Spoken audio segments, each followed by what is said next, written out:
Bonjour à tous. Je me présente d'abord, docteur Adam Girka. Je suis médecin nutritionniste qui donne des avis pour les patients dénutris dans l'ensemble de l'hôpital pour tous les services sur appel. Et en même temps, je suis représentant du clan de la comité de liaison et alimentation de notre l'hôpital. Aujourd'hui, on nous a été proposé par l'équipe de qualité.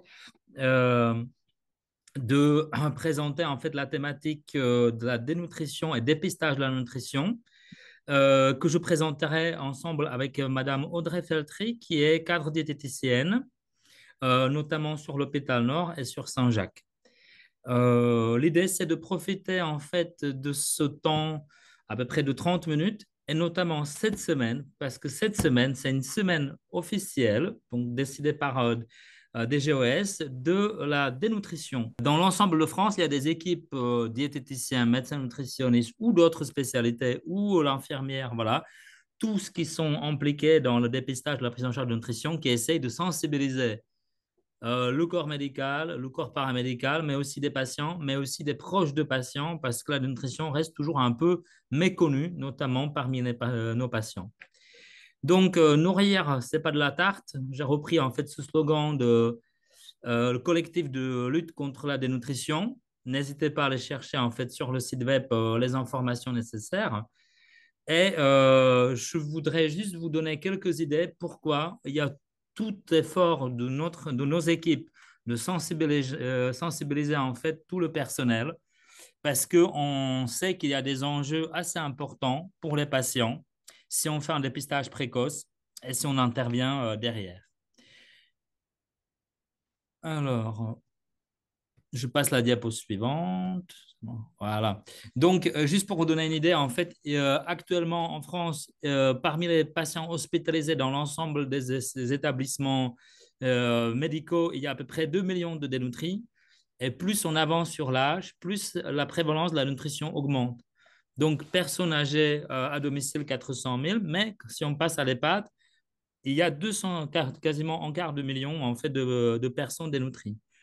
On en a dit, on en a parlé, en fait, c'est la prévalence de la nutrition augmente avec l'âge pour des raisons de fragilité, mais on peut retrouver en fait la dénutrition parmi les patients adultes hospitalisés en sur 3, en sur 4, notamment chez des personnes hospitalisées pour un cancer, éventuellement pour les troubles neurologiques. Et malheureusement, la dénutrition touche aussi des enfants. Donc, un enfant sur 10, d'après les enquêtes menées en France il y a quelques années, est atteint de dénutrition. Euh, alors, comment finalement on dépiste la nutrition? C'est relativement simple, mais ça nécessite une rigorosité, comme tout le dépistage. Donc, nous, on se basera en fait sur l'association des critères phénotypiques et des critères étiologiques. Les critères phénotypiques, c'est la perte de poids. Donc, c'est quelque chose de très, très important qu'on recherche à chaque fois. Et c'est finalement le paramètre le plus important à dépister. Donc, on devrait toujours en fait peser les patients à l'arrivée à l'hôpital dans les premières 48 heures et demander votre poids de forme était de combien. Parce que si on se dit les autres paramètres phénotypiques, c'est également l'IMC, la majorité des patients dénutris ont un IMC strictement normal. Et la fonte musculaire, c'est très intéressant parce que la dénutrition, ça fait juste en fait perdre du muscle, la force et la masse musculaire, mais c'est un peu plus compliqué à mesurer parce qu'il nous faut un scanner, il nous faut une impédance-métrie, un DEXA ou d'autres outils qui ne sont pas forcément très répandus pour l'instant dans l'usage quotidien. Et puis, du côté, il faut associer un critère étiologique, réduction des apports alimentaires. Est-ce que vous avez toujours le même appétit? Est-ce que vous mangez moins ou plus que la moitié par rapport quand vous étiez bien? Une question simple, mais qui peut découvrir en fait un risque de nutrition. Éventuellement, absorption réduite, ça c'est un peu plus compliqué.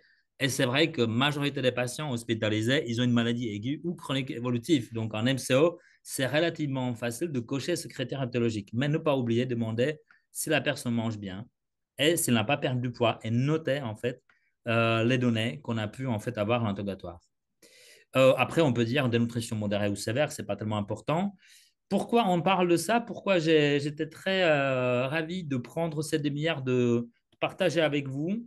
Parce que derrière, si on fait bien, si on se mobilise tous autour de ce sujet, on a quand même en bénéfice net pour le patient. Et on avait, nous, nutritionnistes, on avait mal à le démontrer depuis longtemps. Ouais, est-ce que vraiment de nourrir quelqu'un bien, de toute façon il est malade, il mange peu, est-ce que ça peut l'aider? Et sachez qu'en 2019, dans un grand journal de médecine, les Suisses ont publié en fait un article qui montre si finalement à l'entrée du patient, les premières 48 heures, on évalue le risque de la dénutrition et si le risque est présent, on définit ses besoins, elle a besoin autant de calories, elle a besoin autant de protéines, et on intervient avec l'appui des diététiciennes pour essayer d'obtenir ses besoins, de couvrir ses besoins, on peut améliorer le pronostic du patient. Donc finalement, le schéma était relativement simple, mais il faut être rigoureux sur le dépistage. Est-ce qu'il y a un risque de nutrition, oui ou non? Est-ce qu'il mange suffisamment, oui ou non? S'il ne mange pas suffisamment, il faut mettre la nutrition entérale. Si ça ne suffit pas, il faut mettre la nutrition parentérale. Mais, je vous montrerai après, c'est des patients finalement que la nutrition entérale ou parentale n'est pas tellement nécessaire. Mais c'est des patients en médecine, 2000 patients, dont la moitié était dans le groupe standard, ce qu'on fait tous les jours, et puis la moitié était vraiment avec la surveillance rapprochée. C'est des patients âgés, 72 ans, avec un IMC, je vous ai dit, en fait, normal, finalement, 24. Et ils étaient quand même 31% et avaient un risque élevé de dénutrition. Pardon, ils étaient tous dénutris, mais le dénutri sévère, le risque de dénutri sévère était quand même élevé, entière. Mais ils étaient tous dénutris. Et quand on regarde ceux qui ont été pris en charge précocement, on voit que les apports caloriques dépassent largement les apports caloriques du groupe qui n'avait pas d'intervention spécifique. Et la même chose pour les protéines. Ça augmente les apports protéiques de 10 grammes et les calories de 300 grammes entre les deux groupes. Et l'argument pour faire tout ça, c'est quand cette équipe regarde pour les 2000 patients la différence de survie à J30, post-hospitalisation, il y a une nette amélioration de survie pour les patients pour lesquels on a juste essayé d'améliorer les apports alimentaires. On était à côté d'eux, on a choisi le bon régime enrichi, on a présenté les compléments nutritionnels et juste avec ça, ils avaient le même traitement cardio, pneumo, tout ce que vous voulez. Mais rien qu'avec ça, on peut améliorer le pronostic vital du patient. Euh, Juste pour anecdote, avant que je passe la parole à Audrey Feltré, la nutrition entérale était administrée dans 12% des patients. Donc finalement, la majorité de cet effet bénéfique, on l'a avec surveillance alimentaire, amélioration, enrichissement alimentaire et complémentation orale. Très important. Et il y a aussi un chiffre qui m'a surpris, mais c'est la réalité, que dans le bras interventionnel, donc les patients qui étaient suivis de façon rapprochée, il y avait 21% qui sont sortis avec des compléments de l'hospitalisation par rapport à 3 ou 6% dans le bras classique. Donc, c'est vrai que nous, non seulement on s'occupe, si on dépiste précocement de la dénutrition, mais ça se finit par l'hôpital. On va au-delà de l'hôpital, on va continuer en fait l'alimentation enrichie pour assurer une meilleure récupération fonctionnelle à domicile après l'hospitalisation. Voilà. Et donc, c'était un petit argument pourquoi on vous parle de ça. Et là, je laisse la parole à Audrey Feltré pour qu'elle nous explique ce que nous, à notre échelle, qu'on a des moyens de dépistage et comment est-ce qu'on les utilise. Ouais, bonjour à tous. Là, l'idée, du coup, c'est maintenant de vous présenter les résultats d'un audit de dossier qui a été mené donc, sur le recueil de données ici au CHU. Au printemps dernier, du coup, on a extrait enfin, un peu plus de 100 dossiers de différents PHU pour les patients de MCO et de SMR. Et on a regardé, du coup, si les risques étaient évalués à l'entrée, et notamment le risque de dénutrition. Le recueil de données, pour resituer, c'est à la fois dans Millennium et dans Easily, ça correspond aux données qui sont recueillies à l'entrée lors de l'entretien personnalisé qui est réalisé par l'équipe soignante. Donc la dénutrition se calcule automatiquement, là on vous a mis l'exemple de Millennium sur votre droite, en fonction des données qui ont été saisies sur la perte de poids, sur les valeurs de l'IMC, si l'appétit est faible, ça va vous calculer un risque de dénutrition. Je veux bien la diapo suivante, du coup, parce que je n'ai pas la main. Merci. Donc, sur les 162 dossiers audités, tous les PHU étaient concernés. Pour les patients de SMR, de MCO et de psychiatrie, on avait donc un risque de dénutrition qui était identifié dans 43%, non, qui était évalué, pardon, dans 43% des dossiers, ce qui correspond à tous les risques qui sont évalués dans le recueil de données et ce qui reste insuffisant, en fait, globalement sur l'ensemble du CHU. Quand ce risque est évalué, on constate que près d'un patient sur trois a un risque identifié de dénutrition, donc ce qui correspond aux chiffres qu'on retrouve dans la littérature. 30% des patients chez qui on a recherché une dénutrition ont un risque de dénutrition. Donc ça correspond vraiment aux valeurs qui ont été présentées tout à l'heure par Adam sur voilà, la prévalence de la dénutrition dans les établissements hospitaliers. Je veux bien la diapo suivante. Juste exactement Oui, comme tu dis, ça confirme les chiffres de 30% de risque de nutrition ou dénutrition. Euh, Dans l'étude de Suisse, en fait, l'étude suisse, ils ont évalué en fait le risque pour tous les patients en fait qui entraient en hospitalisation.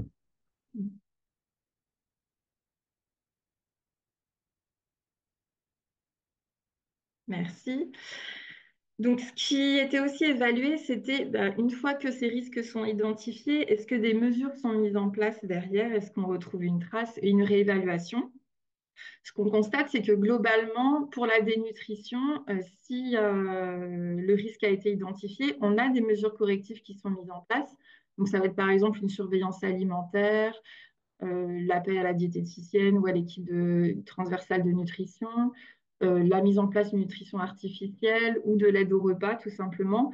Ces mesures vont être retrouvées quand même dans plus de 2 tiers des dossiers des patients où il y a un risque identifié, ce qui n'est pas forcément le cas sur les autres risques. Donc, on voit quand même que c'est un risque, s'il est bien dépisté, il peut être pris en charge. C'est sur le suivi, par contre, où ça pêche un petit peu. On voit qu'il n'y a pas forcément de réévaluation. Et ça, on n'a pas parlé tout à l'heure là sur les critères de dépistage, mais la réévaluation, notamment sur le poids en MCO et en SMR, doit être réévaluée régulièrement. Parce qu'on peut bien sûr avoir une dénutrition à l'entrée, mais aussi une dénutrition qui peut être acquise au cours de l'hospitalisation et donc qui doit être réévaluée régulièrement. Sur sa traçabilité, donc on a dans les cibles, c'est insuffisamment représenté. Et ça, je pense notamment à toutes les petites choses qui peuvent être mises en place avant la mise en place d'une nutrition artificielle ou avant l'appel à l'équipe de nutrition ou diététique.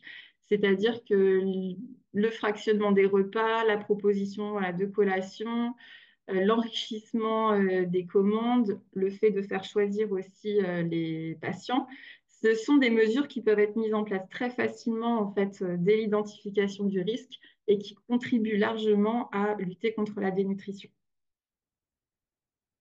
Sur la réévaluation, c'est insuffisamment réévalué, au même titre que s'il n'y a pas de cible, forcément il n'y a pas de réévaluation.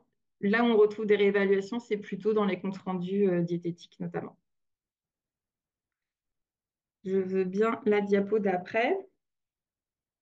Donc, l'idée, c'était aussi de vous rappeler qu'il y a des mesures simples qui peuvent être mises en place. Le grand message d'aujourd'hui, c'est bien sûr dépister. Si on ne dépiste pas, on ne peut pas prendre en charge. Et si on identifie un risque, il faut bien voilà, avoir conscience que des petites actions mises bout à bout peuvent contribuer à la lutte contre la dénutrition. L'idée, c'est que dans le kit qualité, vous pouvez retrouver les résultats par PHU, les indicateurs internes. Vous avez le suivi des indicateurs nutritionnels qui sont le poids, le calcul de l'IMC, la traçabilité de la perte de poids récente font partie des indicateurs qui sont régulièrement mesurés par les PHU. Donc, on ne peut que vous encourager au sein de vos PHU à continuer à dépister et puis donc à bien prendre en charge en mettant en place après des mesures correctives.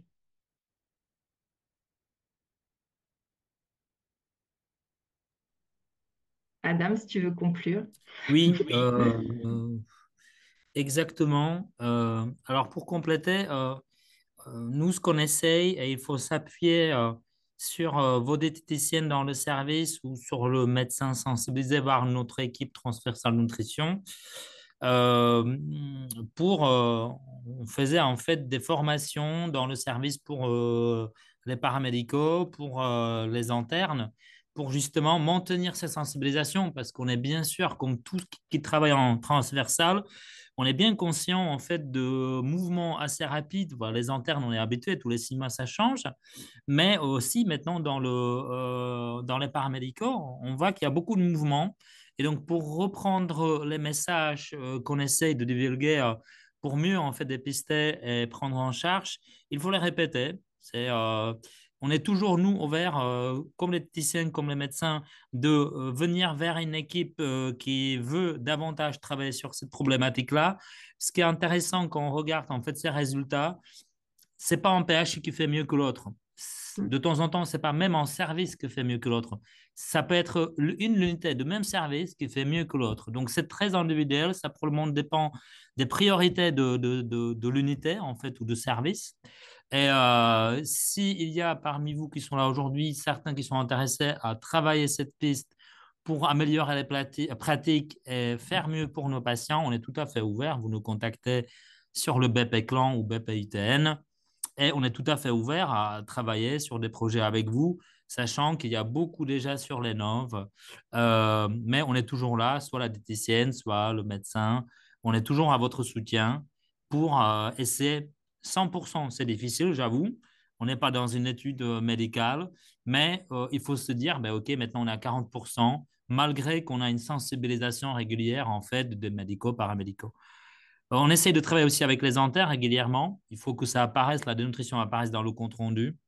La direction est aussi vigilante, beaucoup sur ça, parce que plus de patients dépistés et renourris, plus en fait ça apporte de l'argent à l'hôpital, parce que c'est un reflet de nos efforts. Ces patients-là, ils ont plus de risques d'infection, de complications, et souvent ils sont plus lourds pour la prise en charge. Donc c'est une valorisation de notre travail qui sera plus importante pour un patient dénutri qu'un patient dans un état normal.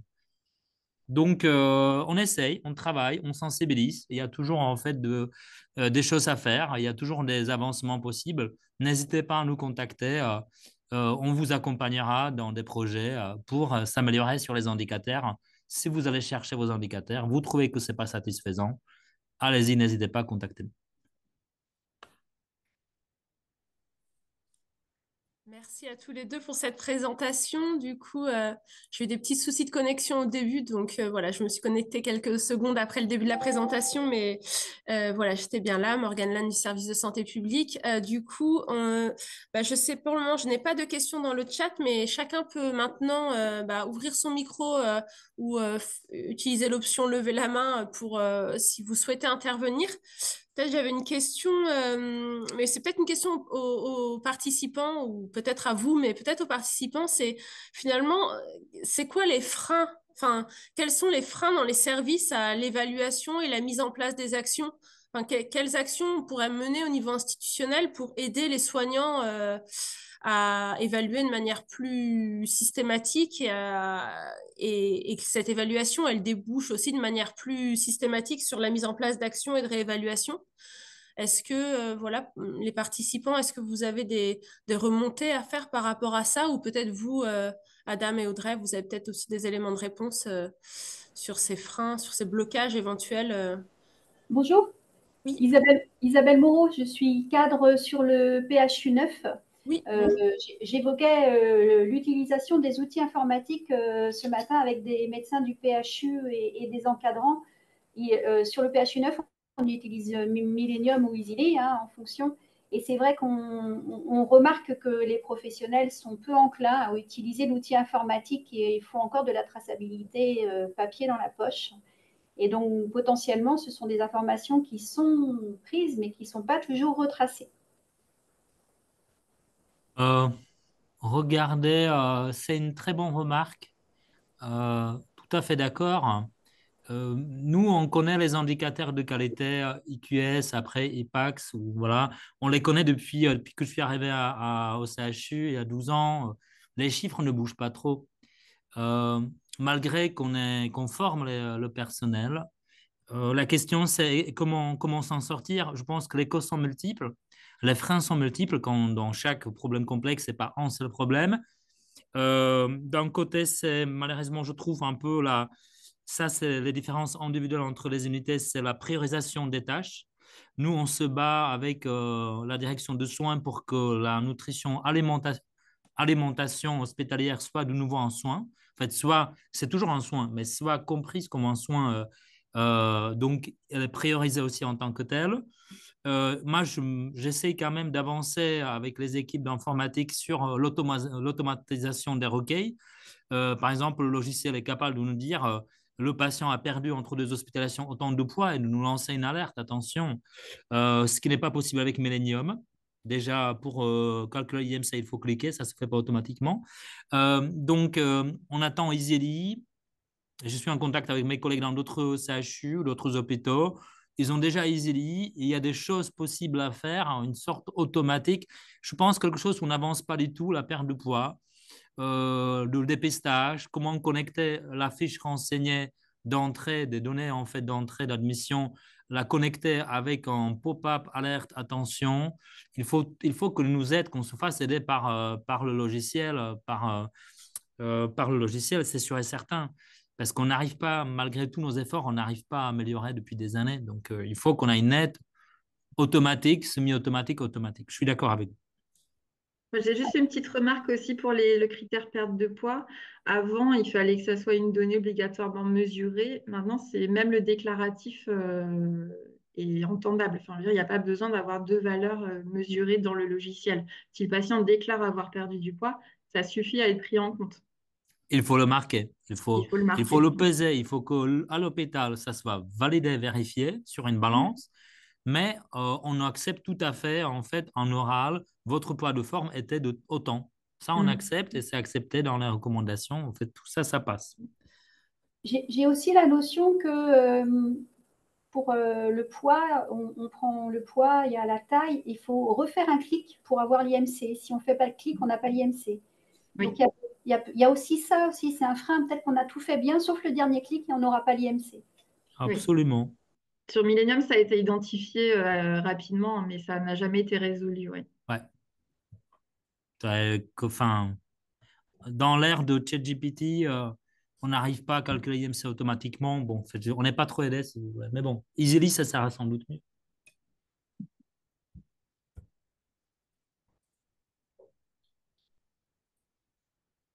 Est-ce qu'on a d'autres questions par rapport à ben voilà, les difficultés, les besoins dans les services pour justement continuer à progresser sur le dépistage à l'entrée des patients et le suivi avec les différentes mesures? Sur les formations, vous pouvez peut-être nous redire les modalités enfin, les formations qui sont accessibles sur ce sujet-là au niveau du institutionnel? Absolument. On a deux formations. Tu me compléteras, Audrey, mais les formations auxquelles je participe, c'est une formation justement sur l'alimentation hospitalière, la dénutrition, sensibilisation.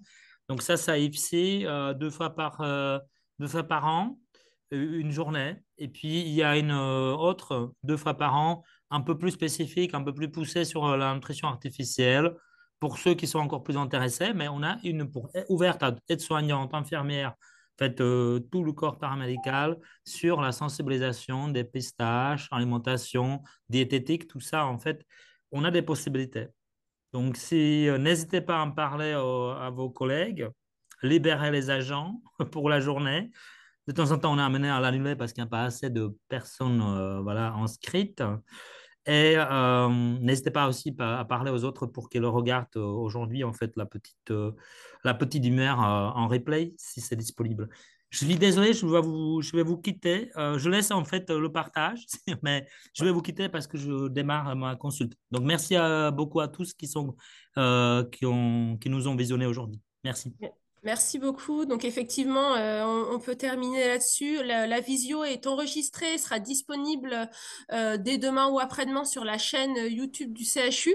Vous avez l'accès, si vous cherchez dans votre invitation OWA là, que vous avez ouvert pour vous connecter, vous avez en bas du texte le lien direct vers YouTube où vous pouvez retrouver l'ensemble des vidéos. Donc, n'hésitez pas à l'utiliser ou à la partager dans vos services.